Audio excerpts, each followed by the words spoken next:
Le Grand Matin Sud Radio, 7h-9h, Patrick Roger. Il est 7h14, on le disait tout à l'heure, tué pour un contrôle fiscal. Ça s'est passé hier dans le Pas-de-Calais. Il y a une onde de choc qui traverse les services fiscaux. Aujourd'hui, un hommage ce midi dans les directions départementales des finances publiques qui est prévu.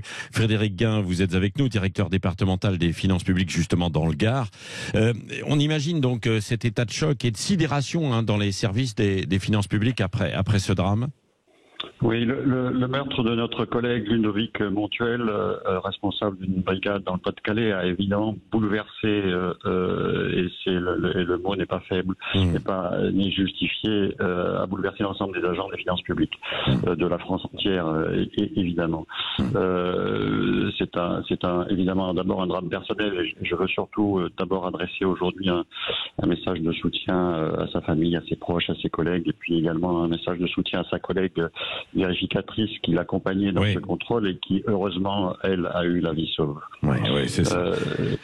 J'insiste sur le fait qu'au-delà du drame personnel qui touche ses proches, sa famille, évidemment, le meurtre d'un fonctionnaire dans l'exercice de ses missions est aussi un crime contre l'état de droit. Nous y sommes très sensibles aux finances publiques, évidemment, mais je crois que c'est un crime qui touche également tous nos concitoyens attachés à l'état de droit, à notre République et à ses principes, fondamentaux. Oui. Frédéric Guin, c'est vrai que souvent les agents publics et notamment les contrôleurs fiscaux, il faut le dire, il faut dire les choses, sont mal aimés.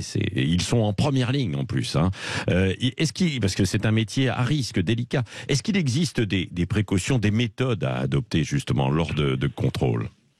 Alors, votre question me permet d'abord de rendre hommage au travail quotidien de nos vérificateurs. On en a 4000 en tout sur la France entière, sur 95 000 agents des finances publiques. Donc c'est une partie importante de nos missions.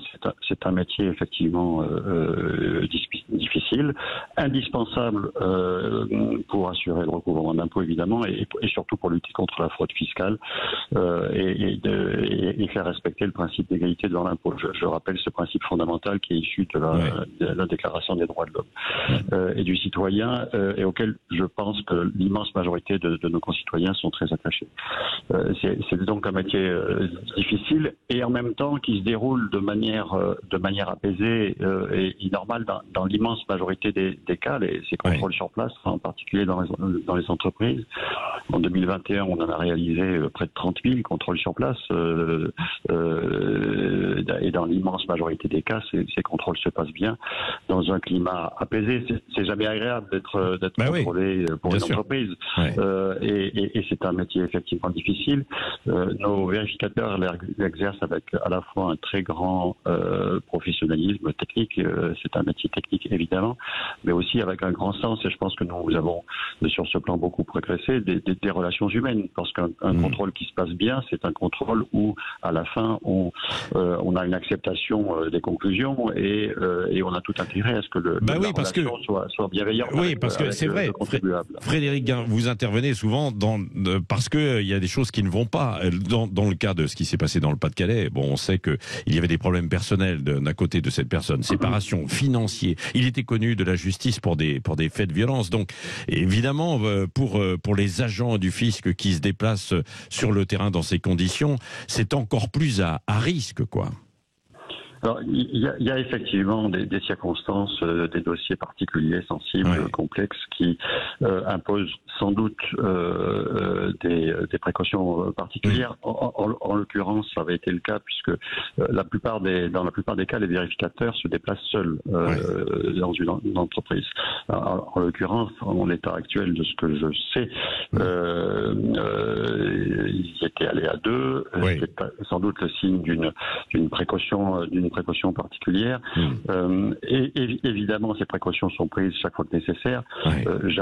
Jamais on n'aurait pu imaginer évidemment qu'un tel drame puisse se dérouler, puisque c'est un cas, à ma connaissance, sans précédent, de de cette nature, même si dans un certain nombre de cas, il peut y avoir des comportements un peu agressifs des contribuables et qu'il faut évidemment tout faire pour apaiser les choses et surtout pour protéger nos fonctionnaires et nous le faisons de manière quotidienne. Ouais. Alors Frédéric Guin, il y aura un hommage partout ce midi dans les directions départementales des finances publiques.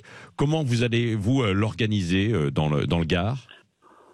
Nous allons l'organiser dans le Gard, comme je pense dans toutes les directions, en réunissant l'ensemble des agents des finances publiques dans les différents services. Ça ne sera pas une manifestation unique dans le département, ça sera une manifestation très très déconcentrée. En l'occurrence, à Nîmes, nous allons notamment l'organiser dans notre grand centre des finances publiques du boulevard Sainte-Mac, dans le centre de Nîmes.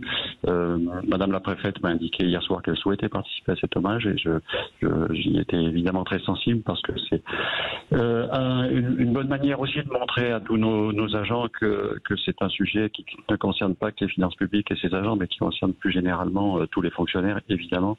La préfète en est la représentante, bien entendu, et au-delà, qui concerne tous nos concitoyens à travers ce que je disais sur la défense de l'état de droit. Oui, complètement. Merci beaucoup, monsieur Frédéric Guin, directeur départemental des finances publiques du Gard, dans le Gard comme ailleurs où il va y avoir cet hommage et donc évidemment tous nos soutiens, bien sûr, parce que c'est une épreuve et les agents qui ont été bouleversés par ce qui s'est passé et pas que les agents, bien sûr, bouleversés par ce qui s'est passé hier. Merci d'avoir été avec nous ce matin en direct sur Sud Radio.